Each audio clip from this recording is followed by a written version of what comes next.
दादा ए दादा ला तेरो लागि गिफ्ट त पनि के याद राख्छस् तेरो बर्थडेको लागि मैले आइफोन थ्यांक यू त पनि के याद राख्छस् बहिनीले आइफोन दिएको छ तँलाई gift thank you iPhone thank you मजा नि आइफोन मजा लाग्यो मेरो बहिनीले आज मलाई गिफ्ट दिएको छ ओहो आज त गाई पनि मानेको छ नि त रात परिसक्यो त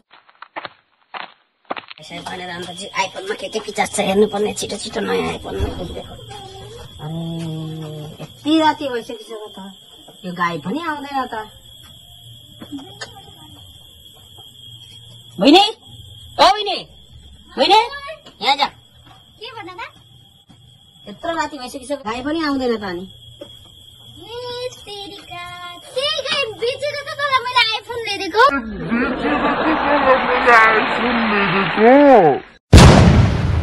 Tunggu,